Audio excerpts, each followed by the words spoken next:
Selamat siang Tribuners, jumpa lagi bersama saya Fiorena Jiretno dalam program Highlight Koran Tribun Timur edisi Jumat 28 November 2025.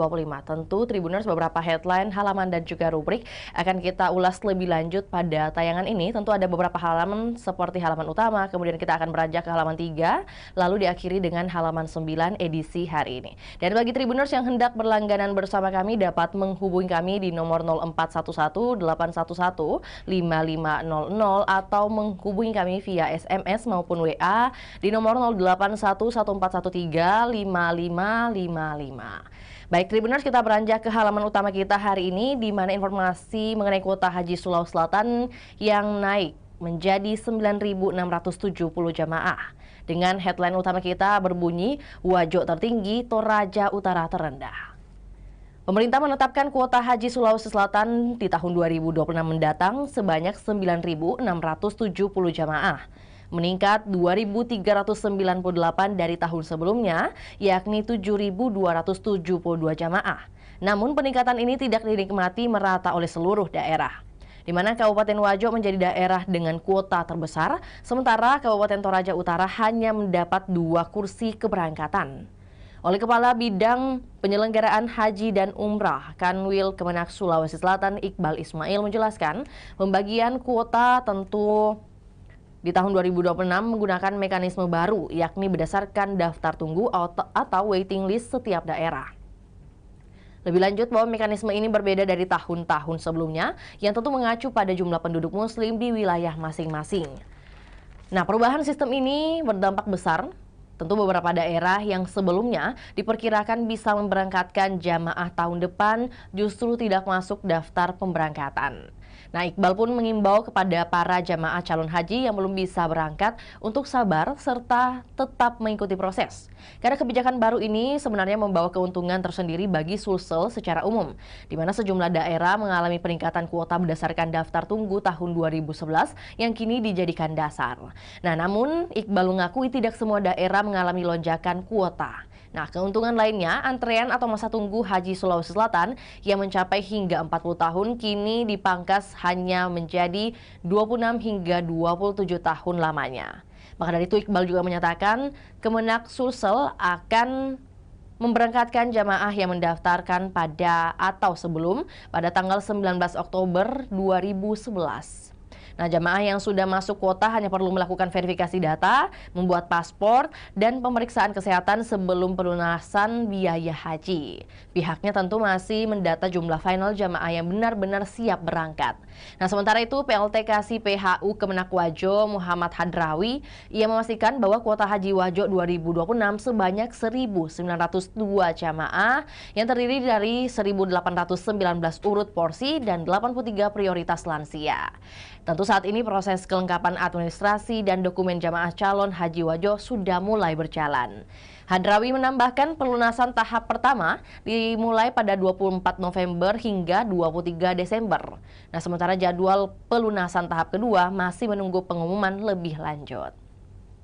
Tentu lebih lanjut juga, Kanwil Kemenak Sulsel meningkatkan dan juga mengingatkan untuk seluruh warga yang berminat atau juga berniat melaksanakan ibadah haji mengikuti aturan dan tidak tergiur dengan iming-iming haji furoda.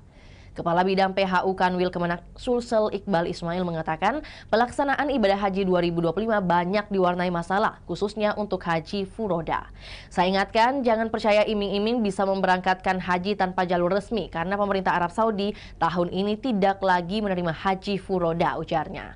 Haji furoda adalah program haji di luar kuota di luar kota nasional Indonesia yang tentu menggunakan visa mujamalah atau non-kuota dari pemerintah Arab Saudi, sehingga memungkinkan jamaah berangkat lebih cepat tanpa harus mengantre lama. Nah, pada penyelenggaraan ibadah haji di tahun 2025, tentu masih ada beberapa visa yang menggunakan jalur tersebut, namun di tahun 2026 jalur ini sudah nyaris tidak ada lagi. Maka dari itu Iqbal juga yang ikut bertugas dalam penyelenggaraan haji 2025 menggambarkan bagaimana ketatnya pengawasan pemerintah Arab Saudi terhadap jamaah tanpa izin resmi. Kita lanjutkan dengan JCH Luwu yang kecewa jadwal berangkat mundur 5 tahun, yang juga sejalan dengan headline utama kita, di mana pembagian kuota haji 2026 menggunakan mekanisme baru berdasarkan daftar tunggu setiap daerah. Nah, sistem ini berbeda dari tahun-tahun sebelumnya yang tentu mengacu pada jumlah penduduk. Perubahan ini membawa dampak besar. Sejumlah daerah yang sebelumnya diperkirakan bisa memberangkatkan jamaah justru tidak masuk daftar pemberangkatan. Meski demikian, kebijakan baru ini memberi keuntungan tersendiri bagi Sulawesi Selatan sekali lagi. Tentu beberapa daerah mendapat peningkatan kuota karena daftar tunggu tahun 2011 kini dijadikan dasar perhitungan. Nah, Lukman, salah seorang jamaah calon haji asal desa Lempopaci, Kecamatan Suli, Kabupaten Luwu, satu diantaranya. Lukman menyatakan telah terdaftar atau telah mendaftar sejak tahun 2013 dan mengetahui belum berangkat haji di tahun 2026 melalui grup WhatsApp resmi Kemenak Luwu pada Sabtu lalu. Ia kemudian mengecek sistem dan mendapatkan perkiraan keberangkatannya bergeser menjadi di tahun 2031. Nah, selama ini Lukman telah melakukan berbagai persiapan. Ia sudah mengikuti pramanasik haji, rutin berolahraga untuk menjaga stamina hingga menyiapkan dana keberangkatan.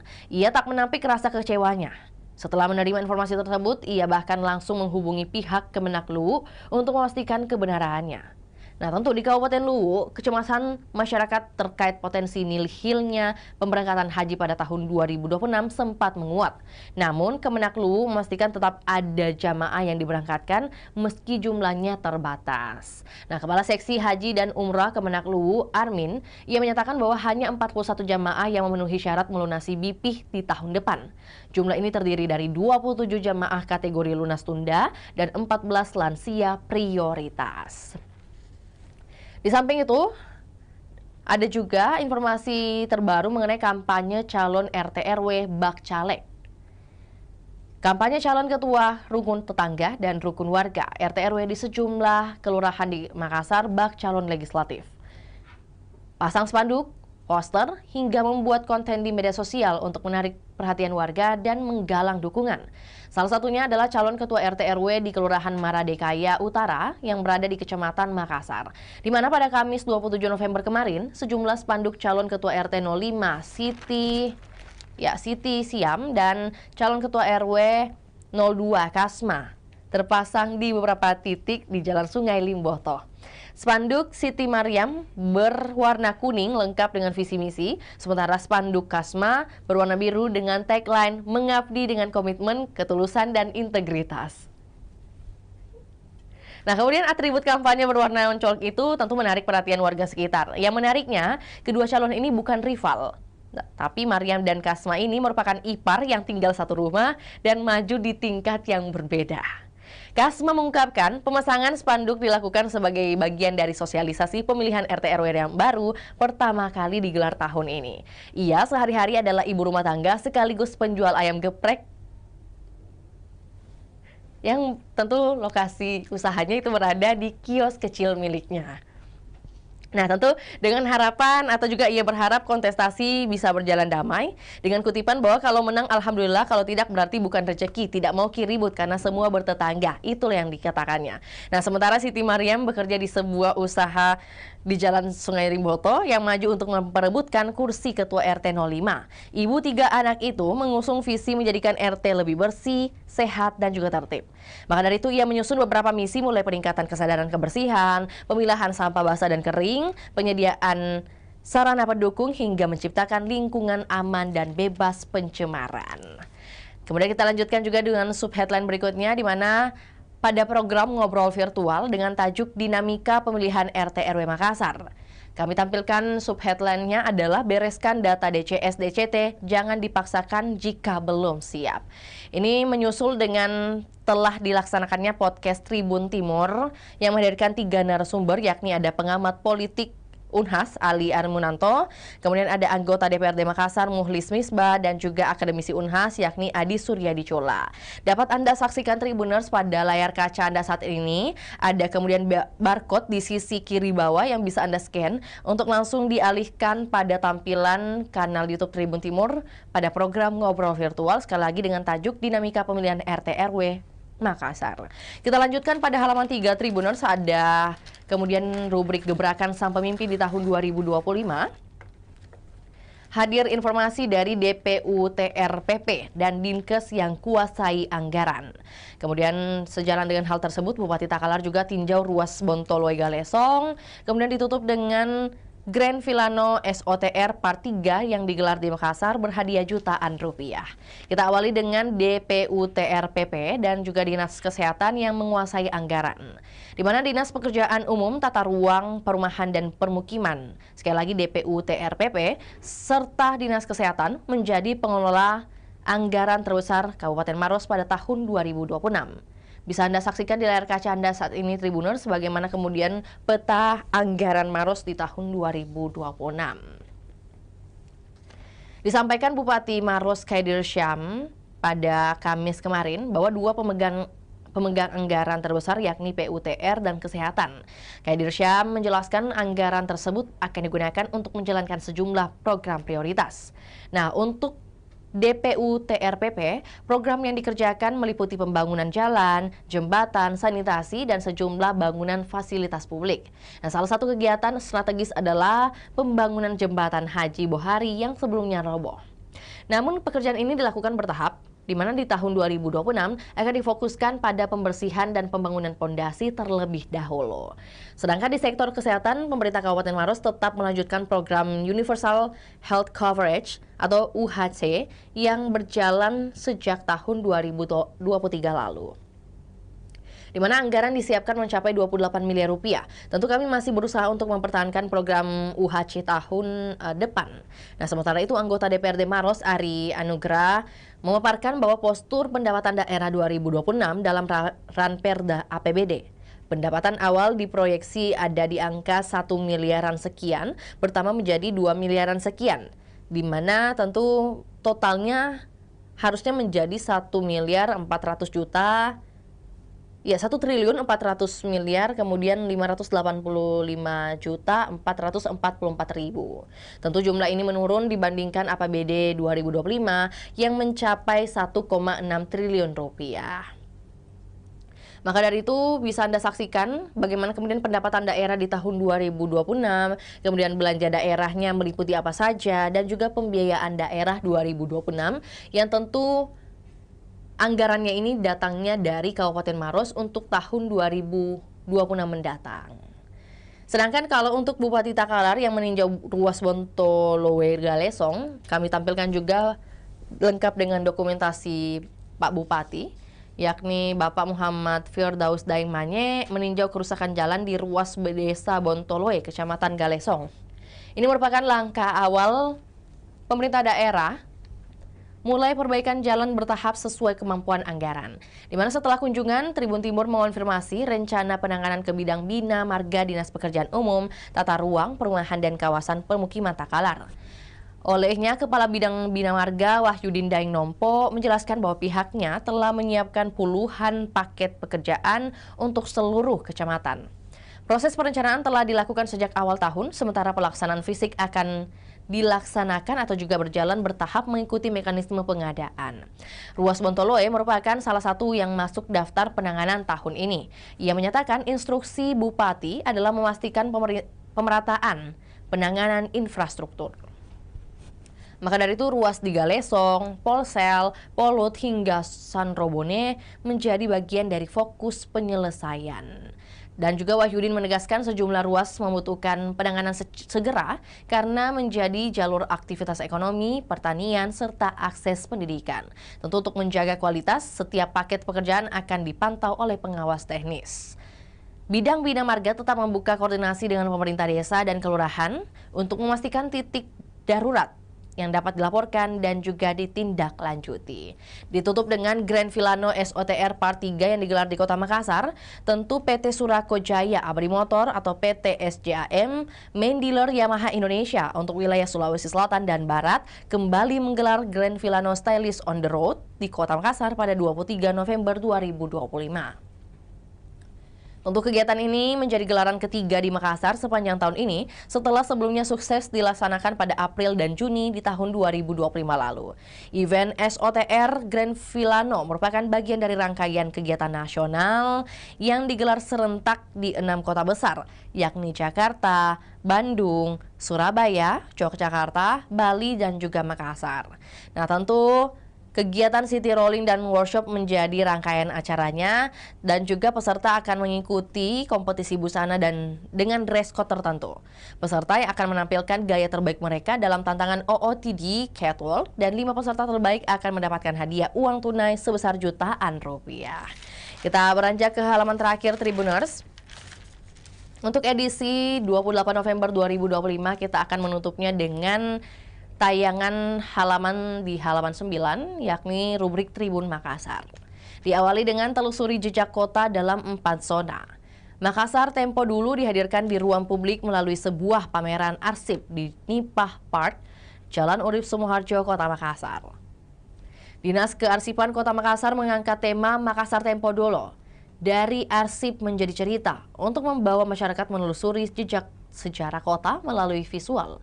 Pengunjung dapat menikmati pengalaman sejarah yang dikemas modern di era pameran depan Askastor, lantai 2, Nipah Park pada tanggal 27 hingga 29 November. Tentu pameran terbagi 4 zona dengan keunikannya. Zona pertama menggambarkan suasana era kolonial dan para kemerdekaan. Foto-foto hitam putih memperlihatkan rapat-rapat pemuda, penyebaran berita pro kemerdekaan, hingga perjanjian Bungaya yang menambah kedalaman pengalaman sejarah bagi pengunjung.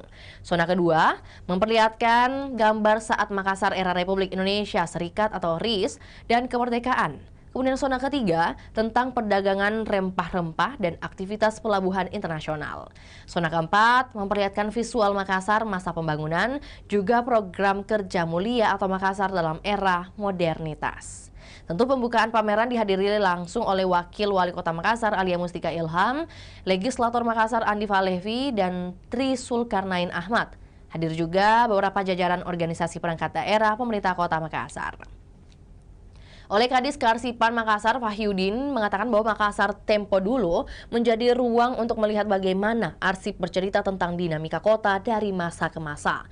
Pameran ini diharapkan jadi langkah awal menuju hadirnya wahana arsip, termasuk wacana pengembangan wahana arsip maritim yang mencerminkan identitas Makassar sebagai kota pelabuhan.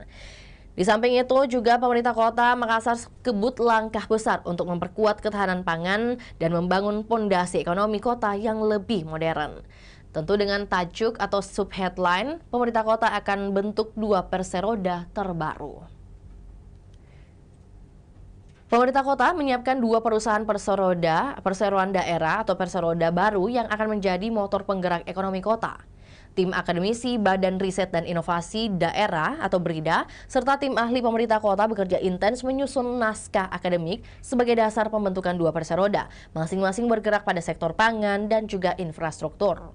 Penyusunan draft ditarget rampung akhir November 2025 dan diupayakan masuk dalam program legislasi daerah atau Prolegda 2026. Nama perseroda disiapkan adalah PT Makassar Pangan Sejahtera untuk sektor pangan dan PT Makassar Bangun Indonesia untuk sektor infrastruktur. Tentu perseroda nantinya berperan sebagai ujung tombak Pemkot dalam menjalankan kerjasama strategis, investasi hingga pengelolaan bisnis yang menghasilkan keuntungan tanpa membebani APBD. Kemudian kita tutup dengan Andi Marsuki Wadeng yang fokus benahi keanggotaan. Sejalan dengan pengurus Perhimpunan Golf Senior Indonesia atau Perpesi, cabang Makassar untuk periode 2025-2030 dinahkodai oleh Andi Marsuki Wadeng. Politisi senior Partai Golkar itu dilantik bersama jajaran pengurus lainnya di Mahoni Hall 1, Hotel Claro, Jalan Andi Pangeran Vetarani Makassar pada Rabu 26 November kemarin. Nah, sebelum dilantik, Wakil Presiden Perpesi Daharmadi Sunario membacakan susunan pengurus, di mana setelah itu 15 pengurus maju untuk diambil sumpahnya. Pengurus kompak memakai baju lengan panjang corak kuning, hijau, putih, dan hitam. Di bajunya ada tentu lambang Perpesi Makassar dan bentuk sulapa apa. Presiden Perpesi Mas Rizal Asyarif lebih dulu menanyakan kesiapan pengurus sebelum melantik. Sebelum saya melantik, saya mau menanyakan kesediaan bapak-bapak semua di Marzuki Wadeng dan segenap pengurus, apakah bapak bersedia dikukuhkan sebagai pengurus? Tanyanya. Bersedia, jawab pengurus Perpesi Makassar dengan kompak dan suara lantang. Nah, memulai kepemimpinannya, Andi Marzuki Wadeng target pembenahan program kerja 2026 serta peningkatan keaktifan anggota. Di mana dari sekitar 130 anggota, baru 60-an yang memiliki kartu anggota aktif. Sekaligus memperkuat agenda rutin seperti turnamen internal 4 bulanan, serta 2 event besar Indonesia Senior Cup atau ISC dan Makassar Senior Golf Tournament pada tanggal 26 hingga 27 November 2025 kemarin. Nah, tentu selain internal, pria kelahiran Wajo ini juga mendukung tugas Wakil Presiden Perpesi M. Yasin Aziz untuk pembinaan wilayah Sulawesi dan juga Kalimantan. Ia berharap lebih banyak cabang baru yang bisa terbentuk, termasuk Manado, yang dinilai potensial karena memiliki fasilitas lapangan golf yang mumpuni. Cukup 20 orang yang bermohon, cabang baru bisa terbentuk, ujar Marzuki Wadeng. Maka dari itu ia juga menegaskan Perpesi merupakan wadah silaturahmi dan olahraga bagi mereka yang berusia 55 tahun ke atas. Nah, terakhir pada halaman ini adalah paket sembako untuk kaum duafa. Di mana pameran kearsipan ini sejalan dengan headline yang tadi kita sudah bacakan. Kemudian ada agenda yang berlangsung di Mall Nipah Makassar. Ada pameran kearsipan dari Dinas Arsip Kota Makassar. Nah, pameran kearsipan tentu menampilkan beragam arsip statis yang memudahkan publik memahami perjalanan panjang pemerintahan dan masyarakat. Selain sebagai sarana edukasi, kegiatan ini juga menjadi media pelestarian khazanah kearsipan yang menjadi memori kolektif warga Kota Makassar. Nah, Kadis Kearsipan Makassar Fahyudin berharap tentu melalui pameran ini masyarakat semakin sadar akan pentingnya arsip sebagai sumber informasi, penelitian, dan pembentuk identitas kota. Tentu arsip bukan hanya untuk disimpan, tetapi juga didaya gunakan, dijaga, dan juga diwariskan bagi generasi selanjutnya. Tentu sebagai rangkaian kegiatan ada prosesi penabur pasir ke papan kaca oleh Wakil Wali Kota Alia Mustika Ilham sebagai simbol pembukaan pameran, dan juga pemerintah kota telah dan juga sudah menyerahkan dan juga menyalurkan paket sembako kepada kaum duafa.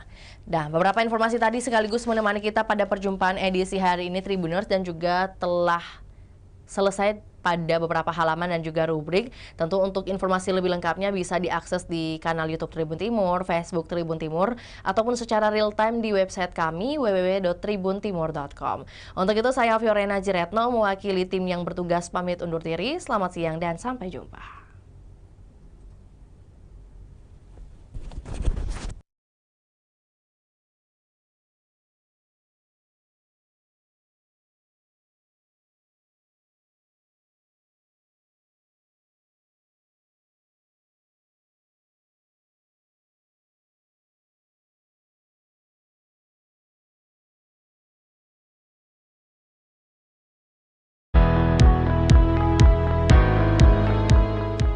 Melalui bantuan tahap kedua program Desa Berdaya, PLN kembali mendukung BUMDes Bintang Timur di Desa Beteleme. Gerobak listrik, tenan booth, serta pelatihan usaha mendorong warga lebih percaya diri mengembangkan UMK lokal. Langkah ini menjadi wujud nyata PLN untuk rakyat dalam memperkuat kemandirian ekonomi dan membuka peluang baru bagi masyarakat. PLN Unit Pelaksana Proyek Sulawesi Tengah memberikan edukasi kelistrikan kepada siswa SMK Negeri 3 Palu melalui program PLN Goes to School. Kegiatan ini membuka wawasan para pelajar tentang dunia energi dan peran strategis PLN. Inisiatif tersebut menjadi wujud kepedulian PLN untuk rakyat dalam memberikan motivasi membangun generasi muda yang berwawasan luas.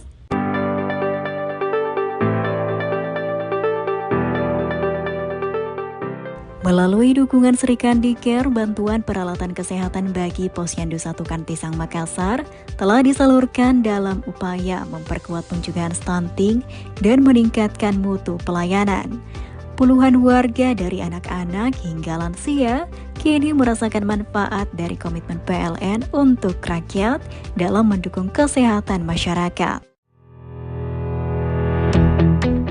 PT PLN Persero Unit Induk Pembangunan Sulawesi memberikan bantuan berupa penanaman pohon di hutan Hulawa sebagai langkah nyata menjaga kelestarian alam. Kawasan yang dulu gersang kini mulai kembali hidup melalui kolaborasi PLN, pemerintah daerah, dan masyarakat. Inisiatif ini menjadi wujud nyata kontribusi PLN untuk rakyat guna mewariskan lingkungan yang lebih baik bagi generasi mendatang. Download Tribun X sekarang, menghadirkan lokal menjadi Indonesia.